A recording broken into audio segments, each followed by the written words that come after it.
అడగలేను కూడా మీ ఎమ్మెల్యే గారు మీ మీ అంటే మీ నియోజకవర్గం, మీ పక్క నియోజకవర్గం అనుకుంటా. సో మీ పార్టీ ఎమ్మెల్యే గారు, మీ పార్టీ ఎంపీ గారి మీద చేస్తున్నటువంటి ఆరోపణలు, ఎం అంటే మద్యం, పి అంటే పేకాట, సరే మట్టి అనుకుంటా ఆయన అంది. ఏంటి అంటే రచ్చకెక్కింది వివాదం, ఎన్టీఆర్ జిల్లాలో ఎంపీ వర్సెస్ ఎమ్మెల్యే వివాదం. సో ఆయన నియోజకవర్గంలో నెలకు ఒక వ్యక్తిని తీసుకొని వచ్చి ఎంకరేజ్ చేసి మీరే అభ్యర్థి అని చెప్పేసి, సో ఆయన నిబంధనలు రాజ్యాంగం ప్రకారం ఆయన హక్కులను కాలరాస్తూ ఆయన్ని ఇబ్బందులు పెడుతున్నారని చెప్పేసి ఎమ్మెల్యే గారు చెప్తున్నారు. మీరేం చెప్తారు సార్? ఇక్కడ ఇప్పుడు దాకా పలుపుడు గారు మాట్లాడింది నేను మొత్తం విన్నాను సార్. నాయుడు గారు నాతో పాటు రాష్ట్రం అంతా కూడా వింటారు కదా.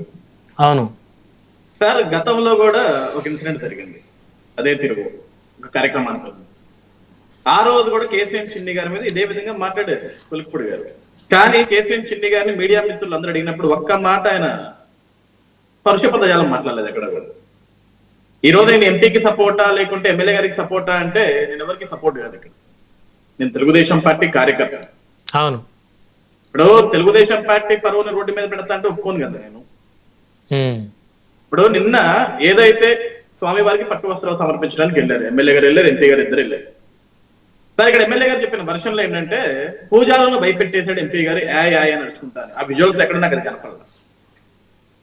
ఫస్ట్ థింగ్ ఏంటంటే ఎంపీ గారి చేతిలో పట్టు వస్త్రాలు ఉన్నాయి, అక్కడ ఉన్న ఆలయ పూజారులు ఎంపీ గారి చేతిలో పట్టు వస్త్రాలు ఉన్నాయి సార్, మీరు తలంబ్రా సమర్పించుదురు కానీ అంటే అందులో తప్పేం లేదు సార్. ఒకళ్ళు పట్టు వస్త్రాలు సమర్పిస్తారు, ఒకళ్ళు తలంబ్రాలు సమర్పిస్తారు. సరే, ఎమ్మెల్యే గారికి అతను నచ్చలేదు, నాకే పట్టు వస్త్రాలు కావాలన్నారు. ఎంపీ గారు ఆ పట్టు వస్త్రాలు అని ఇవ్వడం కూడా జరిగింది. లాక్కున్నారు కదా, ఎక్కడిచ్చారు?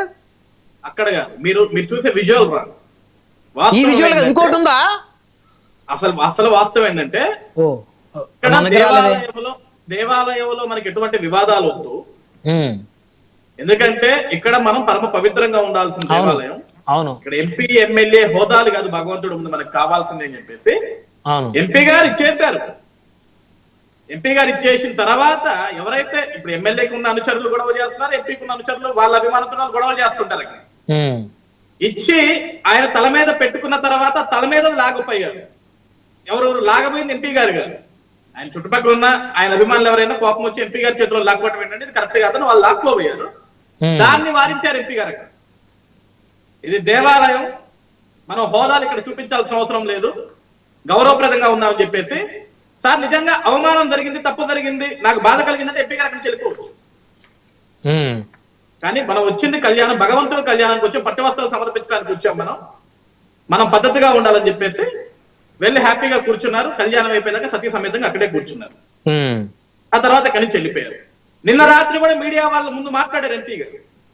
ఎక్కడా కూడా ఎమ్మెల్యే గారి గురించి ఒక్క మాట,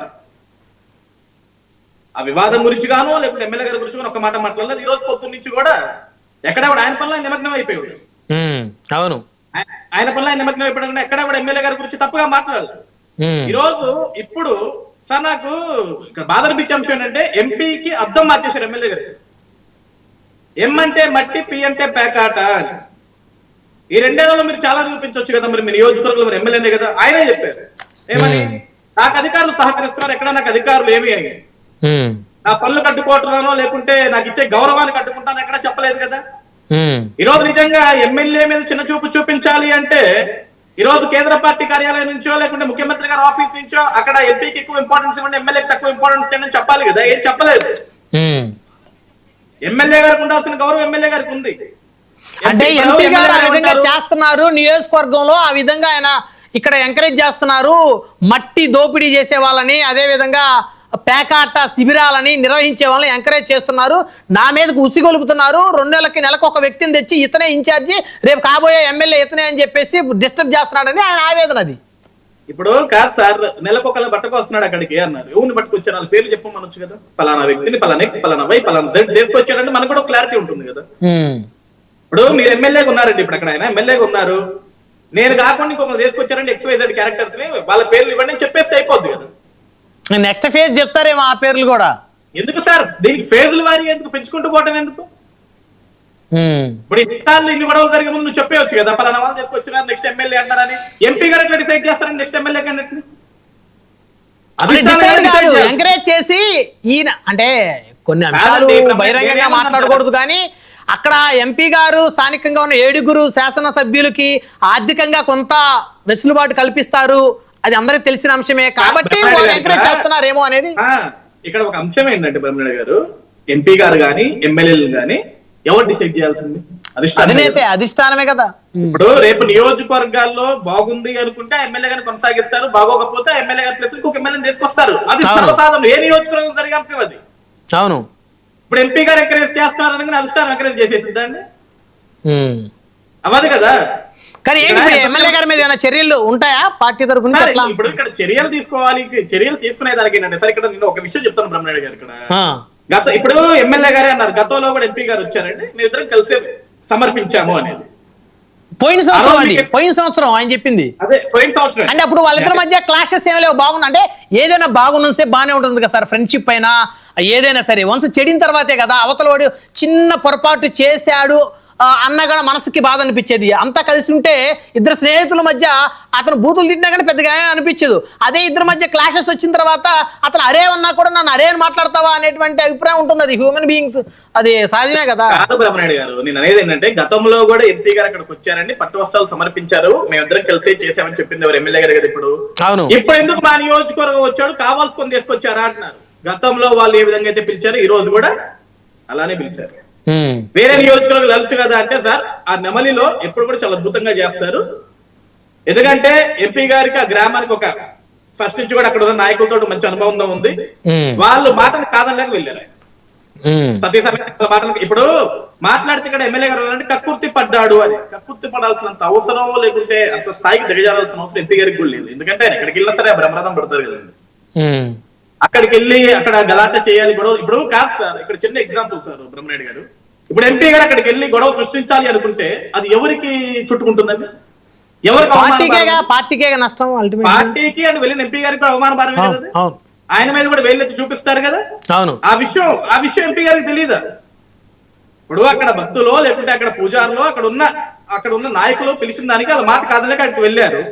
వెళ్ళాక అతనితో పాటు ఎవరైతే వెళ్ళారో వాళ్ళని తిట్టాడు ఎంపీ గారు. ఇది కరెక్ట్ అయిన పద్ధతి కాదు సార్. నేను ఇప్పటికీ ఏమన్నాను, నేను ఎమ్మెల్యే గారికి చెప్పేది ఏంటంటే, మీకు ఎంపీ గారితో సమస్య ఉందంటే అధిష్టానంతో కూర్చొని మాట్లాడకూడదు. కానీ మీరు ఈరోజు ఒక ఎమ్మెల్యేగా ఉన్నారు, కొంచెం ఆ దిగజారే మాటలు మాట్లాడద్దు. ఎందుకంటే ఎంపీ గారు ఎక్కడ కూడా మీ గురించి ఎప్పుడు తప్పగా మాట్లాడతారు. ఏదన్నా ఉంటే అధిష్టానం చూసుకుంటుందని చెప్తున్నారు అంతే తప్ప ఎమ్మెల్యే అది, ఎమ్మెల్యే ఇది, ఎమ్మెల్యేకి ఒక ఫుల్ ఫామ్ ఇవన్నీ ఏం చెప్పట్లేదండి. నిజంగా మీరు అన్నట్లు ఎం అంటే మట్టి, పి అంటే ప్యాకాట అంటే మీరు నిరూపించేసేయండి. ఈ రోజు కూడా అధికారులు మీ మాట వింటున్నారు, అక్కడ మీ కనీసంలో అధికారులు ఉన్నారు. అక్కడ మీ పర్మిషన్ లేకుంటే మీరు అక్కడ ఇన్వాల్వ్ కాకపోతే అక్కడ ఏది జరగదు, కనీసం ఏగో కూడా కదలదు అక్కడి నుంచి. ఎంపీ గారు తలుచుకున్నప్పటికీ కూడా సార్, ఈ రోజు ఎంపీ గారి కింద 7 నియోజకవర్గాలు ఉంటే 7 నియోజకవర్గాలు ఒక్క నియోజకవర్గం ఎందుకు సమస్యాత్మకంగా ఉంది, మిగతా 6 నియోజకవర్గాలు ఎందుకు అద్భుతంగా ఉన్నాయి? మీ పార్టీ అధిష్టానము కూటమి పార్టీలు విశ్లేషించుకోవాలి. ఇంకా మీరు అదే అంటున్నాను సార్, ఇక్కడ ఆత్మవిమర్శ చేసుకోవాల్సింది ఎమ్మెల్యే కొలకపుడి గారు. గతంలో ఇదే ఎంపీ గారు అంటే నాకు అన్న లాంటోడు, నాకు ఆత్మీయ బంధువులు మాట్లాడిన వ్యక్తికి ఈ రోజు ఆయన అంటే ద్రోహం, కోపం 2 వచ్చేసినాయి. అది కూడా